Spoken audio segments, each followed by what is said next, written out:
ತಾಲೂಕು ಕಾರ್ಯನಿರತ ಪತ್ರಕರ್ತರ ಸಂಘದ ಎಲ್ಲ ಅಧ್ಯಕ್ಷರು ಮತ್ತು ಪದಾಧಿಕಾರಿಗಳಿಗೆ ಮೈಸೂರು ಸೀಮೆ ಲಂಬಾಣಿ ಸಂಘ ಅರಸೀಕೆರೆ ವತಿಯಿಂದ ಧನ್ಯವಾದಗಳು. ಈ ದಿನ ಪತ್ರಿಕಾಗೋಷ್ಠಿ ಕರೆದಂಥ ಉದ್ದೇಶ, ನಮ್ಮ ತಾಲೂಕು ಮೈಸೂರು ಸೀಮೆ ಲಂಬಾಣಿ ಸಂಘದ ಅಧ್ಯಕ್ಷರಾಗಿರ್ತಕ್ಕಂಥ ಹೇಮಾಜಿ ನಾಯ್ಕರು ಕಾಂಗ್ರೆಸ್ ಸರ್ಕಾರದಲ್ಲಿ ನಮ್ಮ ಜನಾಂಗದಿಂದ ಆಯ್ಕೆಯಾಗಿರ್ತಕ್ಕಂಥ ಏಕೈಕ ಶಾಸಕರು ಹಾವೇರಿನಲ್ಲಿ ರುದ್ರಪ್ಪ ಲಮಾಣಿ ಸರ್ ಅವರಿಗೆ ಮಂತ್ರಿ ಮಾಡಬೇಕು ಅನ್ನೋ ಉದ್ದೇಶಕ್ಕೋಸ್ಕರ, ಮತ್ತು ಅರಸೀಕೆರೆಯ ಜನಪ್ರಿಯ ಶಾಸಕರಾಗಿರ್ತಕ್ಕಂಥ ಸನ್ಮಾನ್ಯ KM ಶಿವಲಿಂಗೇಗೌಡರವ್ರನ್ನ ಮಂತ್ರಿ ಮಾಡಬೇಕು ಅನ್ನೋ ಉದ್ದೇಶಕ್ಕೆ ನಾವು ಒತ್ತಾಯ ಮಾಡಬೇಕು ಸರ್ಕಾರಕ್ಕೆ ಅನ್ನೋ ಕಾರಣಕ್ಕೆ ಇವತ್ತು ಪತ್ರಿಕಾಗೋಷ್ಠಿನ ಕರೆದಿದ್ದೇವೆ ಬಂಧುಗಳೇ. ಇವತ್ತ ಏನಪ್ಪ ಅಂತ ಅಂದರೆ, ಕಳೆದ ಅವಧಿನಲ್ಲಿ ಸನ್ಮಾನ್ಯ ಸಿದ್ದರಾಮಯ್ಯ ಸಾಹೇಬರು 3 ವರ್ಷಗಳ ಅಧಿಕಾರದಲ್ಲಿದ್ದರು. ಆವಾಗಲೇ ಕೂಡ ನಮ್ಮಲ್ಲಿ ಆಯ್ಕೆಯಾಗಿರ್ತಕ್ಕಂಥ ಒಬ್ಬರು ಶಾಸಕರು ನಮ್ಮ ರುದ್ರಪ್ಪ ಲಮಾಣಿ ಸಾಹೇಬರಿಗೆ ಮಂತ್ರಿ ಸ್ಥಾನ ಸಿಗುತ್ತೆ ಅಂತೇಳಿ ನಮ್ಮ ಸಮಾಜ ಭಾರಿ ನಿರೀಕ್ಷೆಯಲ್ಲಿದ್ವಿ. ಆದರೆ ಕಳೆದ ಅವಧಿನಲ್ಲೂ ಕೂಡ ಅವರಿಗೆ ಅವಕಾಶ ಸಿಗಲಿಲ್ಲ. ಜೊತೆಗೆ ಹಾಸನ ಜಿಲ್ಲೆನಲ್ಲಿ ಆಯ್ಕೆಯಾಗಿರ್ತಕ್ಕಂಥ ನಮ್ಮ ತಾಲೂಕಿನ ಜನಪ್ರಿಯ ಶಾಸಕರು, ಗೃಹ ನಿರ್ಮಾಣ ಮಂಡಳಿ ಅಧ್ಯಕ್ಷರಾಗಿರ್ತಕ್ಕಂಥ ಸನ್ಮಾನ್ಯ KM ಶಿವಲಿಂಗೇಗೌಡರು ಅವ್ರಿಗೂ ಕೂಡ ಕಳೆದ ಅವಧಿನಲ್ಲೇ ಕೂಡ ಮಂತ್ರಿ ಆಗ್ತಾರೆ ಅಂತ ಹೇಳಿ ಎಲ್ಲ ಬಹು ನಿರೀಕ್ಷೆ ಇಟ್ಕೊಂಡಿದ್ವಿ ಹಾಸನ ಜಿಲ್ಲೆ ಜನ. ಅದರಲ್ಲೂ ನಮ್ಮ ಸಮಾಜ ಭಾರಿ ನಿರೀಕ್ಷೆ ಇಟ್ಕೊಂಡಿತ್ತು. ಆದರೆ ಕಳೆದ ಸಲನೂ ಅವರಿಗೆ ಕೈ ತಪ್ಪಿತು. ಈಗ ಮೊದಲನೇ ಪಟ್ಟಿನಲ್ಲಿ ನಮ್ಮ ರುದ್ರಪ್ಪ ಲಮಾಣಿ ಸಾಹೇಬ್ರವರ ಹೆಸರು ಕೂಡ ಪ್ರಕಟ ಆಗಲಿಲ್ಲ. ಹಾಗೆ ಸನ್ಮಾನ್ಯ ಶಿವಲಿಂಗೇಗೌಡರ ಹೆಸರು ಕೂಡ ಪ್ರಕಟ ಆಗದೇ ಇರೋದ್ರಿಂದ ಸರ್ಕಾರಕ್ಕೆ ನಾವು ಒತ್ತಾಯಪೂರ್ವಕವಾಗಿ ಮನವಿ ಮಾಡಿಕೊಳ್ಳಿಕ್ಕೆ ಇವತ್ತು ಈ ಪತ್ರಿಕಾಗೋಷ್ಠಿನ ಕರೆದಿದೆ ಬಂಧುಗಳೇ. ಇವತ್ತ ಸನ್ಮಾನ್ಯ ಮುಖ್ಯಮಂತ್ರಿಗಳು DK ಶಿವಕುಮಾರ್ ಸಾಹೇಬರು ಏನು 2ನೇ ಪಟ್ಟಿನಲ್ಲಿ ಆದ್ಯತೆ ನೀಡ್ತಾ ಇದ್ದಾರೋ, ಆ ಆದ್ಯತೆಯಲ್ಲಿ ಲಂಬಾಣಿ ಸಮಾಜದ ಏಕೈಕ ಶಾಸಕರು ಕಾಂಗ್ರೆಸ್ ಪಕ್ಷದಲ್ಲಿದ್ದಾರೆ. ನಮ್ಮ ಜನಾಂಗದ ಪರವಾಗಿ ಸಾಮಾಜಿಕ ನ್ಯಾಯದ ಹಿತದೃಷ್ಟಿಯಿಂದ ಏನು ಸರ್ವರಿಗೆ ಸಮಪಾಲು ಸರ್ವರಿಗೆ ಸಮಬಾಳು ಅಂತ ಹೇಳಿ ಏನು ಮಹಾತ್ಮ ಗಾಂಧೀಜಿಯವರ ಸೈದ್ಧಾಂತಿಕ ನೆಲೆಗಟ್ಟಲ್ಲಿ ನಡೀತಾ ಇರ್ತಕ್ಕಂಥ ಈ ಸರ್ಕಾರಗಳಲ್ಲಿ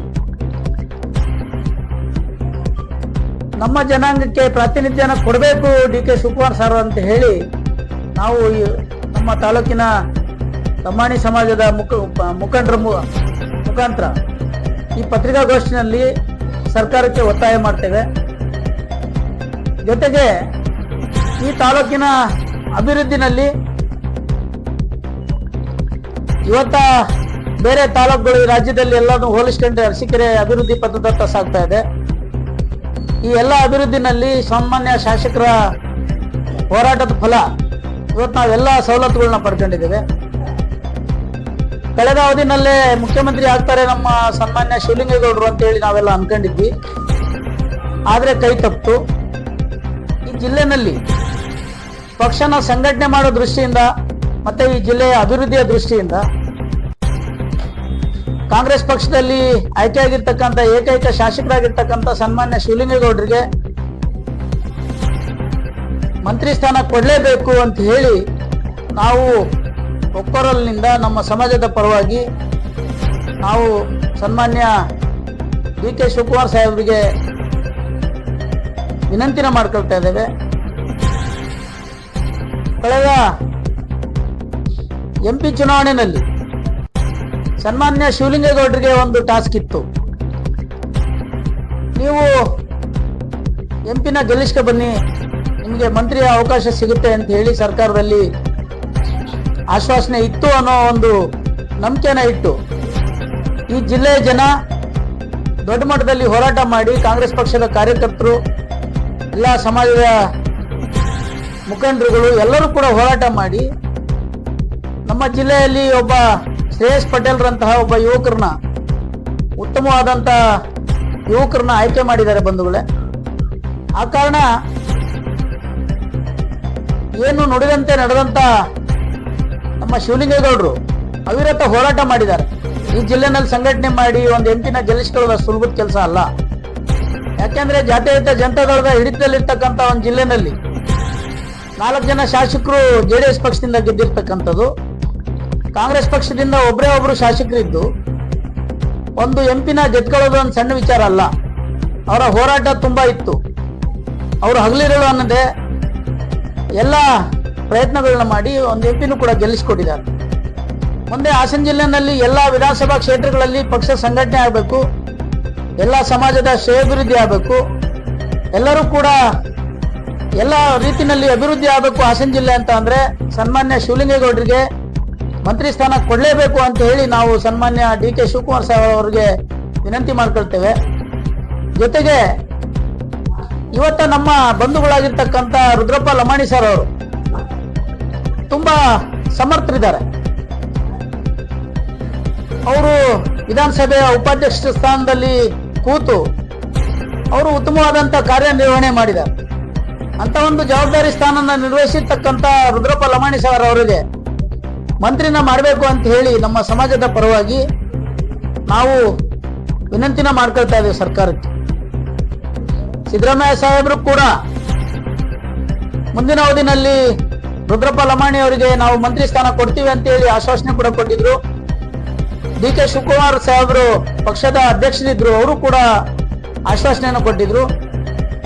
ನಮ್ಮ ಸನ್ಮಾನ್ಯ KM ಶಿವಲಿಂಗೇಗೌಡರಿಗೆ ಹಾಸನ ಜಿಲ್ಲೆಯ ಪ್ರಾತಿನಿಧ್ಯನ ಕೊಡಬೇಕು ಅಂತ ಅಂದ್ರೆ ನಿಮ್ಮ ಮಂತ್ರಿ ಮಾಡೇ ಮಾಡ್ತೀವಿ ಅಂತ ಹೇಳಿ ಎಲ್ಲಾ ವೇದಿಕೆಗಳಲ್ಲಿ ಸನ್ಮಾನ್ಯ ಸಿದ್ದರಾಮಯ್ಯ ಸಾಹೇಬರು, DK ಶಿವಕುಮಾರ್ ಸಾಹೇಬರು ಎಲ್ಲರೂ ಕೂಡ ಇಲ್ಲಿ ಅನೌನ್ಸ್ ಮಾಡಿ ಹೋಗಿದ್ದಾರೆ. ಹಾಸನ ಜಿಲ್ಲೆಯಲ್ಲಿ ಹಾಸನ ಜಿಲ್ಲೆಯ ಭಾರಿ ಬೇಡಿಕೆ ಇರತಕ್ಕಂಥದ್ದು.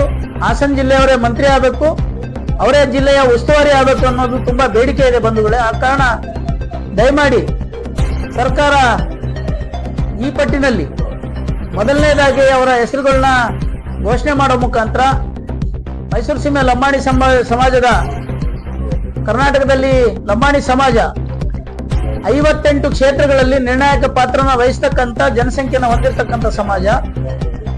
58 ವಿಧಾನಸಭಾ ಕ್ಷೇತ್ರಗಳಲ್ಲಿ ನಮ್ಮ ಮತಗಳು ಹೆಚ್ಚಿದೆ.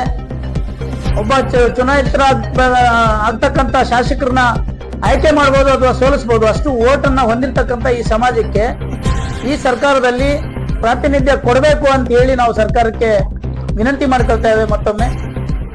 ಹಾಗೆ ಶಿವಲಿಂಗೇಗೌಡರಂತ ಒಬ್ಬ ವಾಗ್ಮಿ ವಿಧಾನಸಭೆಯಲ್ಲಿ ಅತ್ಯುತ್ತಮ ನಿರ್ವಹಣೆ ಮಾಡಿರ್ತಕ್ಕಂಥ ಸನ್ಮಾನ್ಯ ಶಿವಲಿಂಗೇಗೌಡರು ವಿಧಾನಸಭೆಯಲ್ಲಿ ಮಾತಾಡ್ತಾರೆ ಅಂತ ಅಂದ್ರೆ ವಿಧಾನಸಭೆ ಏನೋ ಒಂದು ಹೊಸ ವಿಚಾರನ ತಂದಿರ್ತಾರೆ ಶಿವಲಿಂಗೇಗೌಡರು ಅಂತ ಹೇಳಿ ಆಸಕ್ತಿಯಿಂದ ನೋಡ್ತಕ್ಕಂಥ ರೀತಿಯಲ್ಲಿ ವಿಧಾನಸಭೆಯಲ್ಲಿ ಅವರು ಭಾಗವಹಿಸಿದ್ದಾರೆ. ಅಷ್ಟು ವಿಚಾರವಂತರಿರ್ತಕ್ಕಂಥ ಸನ್ಮಾನ್ಯ ಶಿವಲಿಂಗೇಗೌಡರು ಕೂಡ ತುಂಬಾ ಸಾಮರ್ಥ್ಯರಿದ್ದಾರೆ. ಅವರಿಗೆ ಮಂತ್ರಿ ಸ್ಥಾನ ಕೊಡೋ ಮುಖಾಂತರ ಈ ಜಿಲ್ಲೆಯ ಬಹುದಿನಗಳ ಒಂದು ಬೇಡಿಕೆ ಏನಿದೆ ಅದನ್ನ ಈಡೇರಿಸಬೇಕು ಸರ್ಕಾರ ಅಂತ ಹೇಳಿ ನಮ್ಮ ಕಾರ್ಯನಿರತ ಪತ್ರಕರ್ತರ ಸಂಘದ ಮುಖಾಂತರ ಸರ್ಕಾರಕ್ಕೆ ನಾವು ವಿನಮ್ರವಾಗಿ ಮನವಿ ಮಾಡ್ಕೊಳ್ತಾ ಇದ್ದೇವೆ. ದಯಮಾಡಿ ಈ ಪಟ್ಟಿನಲ್ಲಿ ಅವರಿಗೆ ಯಾವುದೇ ಕಾರಣಕ್ಕೂ ಕೈ ಬಿಡದಲೆ ದಯಮಾಡಿ ಅವರಿಗೆ ಮಂತ್ರಿ ಸ್ಥಾನ ನೀಡಬೇಕು ಅಂತ ಹೇಳಿ ಈ ಮೂಲಕ ನಾವು ವಿನಂತಿ ಮಾಡ್ಕೊಳ್ತಾ ಇದ್ದೇವೆ. ಎಲ್ಲ ಪತ್ರಕರ್ತರ ಬಂಧು ಮಿತ್ರರಿಗೆ ನಮಸ್ಕರಿಸಿದ ಮತ್ತು ನಮ್ಮ ಸಮಾಜದ ಎಲ್ಲ ಮುಖಂಡರಿಗೂ ನಮಸ್ಕರಿಸಿದ. ಇವತ್ತು ಏನು ಪತ್ರಿಕಾಗೋಷ್ಠಿ ಮಾಡ್ತಿರೋ ಉದ್ದೇಶ ಏನಪ್ಪಾ ಅಂದ್ರೆ, ನಮ್ಮ ತಾಲೂಕಲ್ಲಿ ಸುಮಾರು 75 ತಾಂಡಗಳಿದೆ. 75 ತಾಂಡಗಳಿಗೂ ನಮ್ಮ KM ಶಿವಲಿಂಗೇಗೌಡರು, ಜನಪ್ರಿಯ ಶಾಸಕರಾದಂತಹ ಶಿವಲಿಂಗೇಗೌಡರು ಅತಿ ಉತ್ತಮವಾಗಿ ಈ ಹಿಂದೆ ಯಾರು ಮಾಡದಂತ ಕೆಲಸವನ್ನ ಮಾಡಿದ್ದಾರೆ. ನಮ್ಮ ಶಾಸಕರು ಪ್ರತಿಯೊಂದು ಇಂಥ ಕೆಲಸ ಮಾಡಿಲ್ಲ ಅನ್ನಂಗೆ ಇಲ್ಲ, ಪ್ರತಿಯೊಂದು ಕೆಲಸ ಮಾಡಿದ್ದಾರೆ, ಮುಂದೆನೂ ಕೂಡ ಮಾಡ್ತಾರೆ. ಹಾಗಾಗಿ ಎಲ್ಲ ನಮ್ಮ ಸಮಾಜದ ಮುಖಂಡರ ಪರವಾಗಿ ಅವರಿಗೆ ಏನು ನಮ್ಮ ಮುಖ್ಯಮಂತ್ರಿಗಳಾದಂತಹ DK ಶಿವಕುಮಾರ್ ಅವರ ಸಚಿವ ಸ್ಥಾನದಲ್ಲಿ, ಸಚಿವ ಸಂಪುಟದಲ್ಲಿ ಅವರಿಗೂ ಒಂದು ಸ್ಥಾನ ಕೊಡಬೇಕು, ನಮ್ಮ ಶಿವಲಿಂಗೇಗೌಡರಿಗೆ ಒಂದು ಸಚಿವ ಸ್ಥಾನ ಕೊಡಬೇಕು. ಸ್ಥಾನ ಕೊಟ್ರೆ ನಮ್ಮ ಸಮಾಜ ತಾಂಡಗಳು ಇನ್ನ ಮತ್ತೆ ಚೆನ್ನಾಗಿ ಮುಂದುವರಿಯುತ್ತೆ. ಮತ್ತೆ ಈ ಹಿಂದೆ ನಾವು ಪ್ರತಿ ಸಲನೂ ಹಿಂದಿನ ಕಾಲದಿಂದಲೇ ನಮ್ಮ ಸಮಾಜ ಕಾಂಗ್ರೆಸ್ ಸರ್ಕಾರಕ್ಕೆ ಸಹಕಾರ ಮಾಡ್ತಾ ಬರ್ತಿದೆ. ಕಾಂಗ್ರೆಸ್ಗೆ ನಾವು ವೋಟ್ ಹಾಕೊಂತ ಬರ್ತಿದೀವಿ, ಮುಂದೆನೂ ಹಾಕ್ತಿವಿ. ಇವತ್ತು ಮುಂದೆ ಏನಾದ್ರು ನಮ್ಮ ಸಚಿವ ಸ್ಥಾನ ಸೇವೆಯನ್ನು ಕೊಟ್ರೆ ಮುಂದೆನೂ ಯಾವತ್ತೂ ನಮ್ಮ ಸಮಾಜ ಕೈ ಬಿಡಲ್ಲ. ಹಾಗಂತ ನಾವು ಭರವಸೆ ಕೊಡ್ತಾ ಅವರಿಗೆ ಕಡ್ಡಾಯವಾಗಿ ಅವರಿಗೆ ಸಚಿವ ಸ್ಥಾನ ಕೊಡ್ಬೇಕಂತ ನಾವು ಕೇಳ್ಕೊತೀವಿ. ಎರಡನೇದಾಗಿ ನಮ್ಮ ಕರ್ನಾಟಕದಲ್ಲಿ ಏಕೈಕ ಶಾಸಕರಾದಂತ ಬಂಜಾರ ಸಮಾಜದ ಏಕೈಕ ಶಾಸಕರಾದಂತಹ ಹಾವೇರಿ ಕ್ಷೇತ್ರದ ರುದ್ರಪ್ಪ ಲಂಬಾಣಿಯವರಿಗೂ ಸಚಿವ ಸ್ಥಾನ ಕೊಡ್ಬೇಕಂತ ನಮ್ಮ ತಾಲೂಕಿನ ಬಂಜಾರ ಸಮಾಜದಿಂದ ಮನವಿ ಮಾಡ್ಕೋತೀವಿ.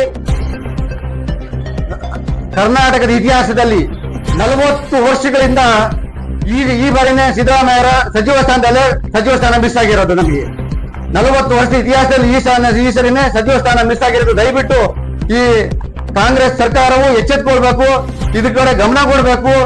ಈ ಸರಿ ಏನಾದ್ರು ನಮಗೆ ಕಾಂಗ್ರೆಸ್ ನಮ್ಮ ಸಚಿವ ಸ್ಥಾನ ಕೊಡದೆ ಹೋದ್ರೆ ಮುಂದಿನ ಸರಿ ಅದರ ಪ್ರತಿಫಲ ಅನುಭವಿಸಬೇಕಾಗತ್ತೆ ಅಂತ ನಾವು ಈ ಮುಖ ಕೇಳ್ಕೊತೀವಿ. 20 ಅಂದ್ರೆ 40 ವರ್ಷದಿಂದ ಸಚಿವ ಸ್ಥಾನ ಮಿಸ್ ಆಗಿರಲಿಲ್ಲ ನಮ್ಮ ಸಚಿವರಿಗೆ. ಕಾಂಗ್ರೆಸ್ ಸರ್ಕಾರ ಸಪೋರ್ಟ್ ಮಾಡ್ತಾ ಬರ್ತೀವಿ. ಈ ಸರಿ ನಮಗೆ ಕಾಂಗ್ರೆಸ್ ಸರ್ಕಾರದಲ್ಲಿ ಸಚಿವ ಸ್ಥಾನ ಕೊಟ್ಟಿಲ್ಲ. ದಯಮಾಡಿ ನಾವೆಲ್ಲ ತಾಲೂಕು ಸಮಾಜ ಮುಖಂಡರ ವತಿಯಿಂದ ನಾವು ಕೇಳ್ಕೊತಿದೀವಿ, ನಮ್ಮ ರುದ್ರಪ್ಪ ಲಂಬಾಣಿ ಅವರಿಗೆ ಕೊಡ್ಲೇಬೇಕಂತ ನಾವು ಕೇಳ್ಕೊತಿದೀವಿ. ಈಗ ನಾನು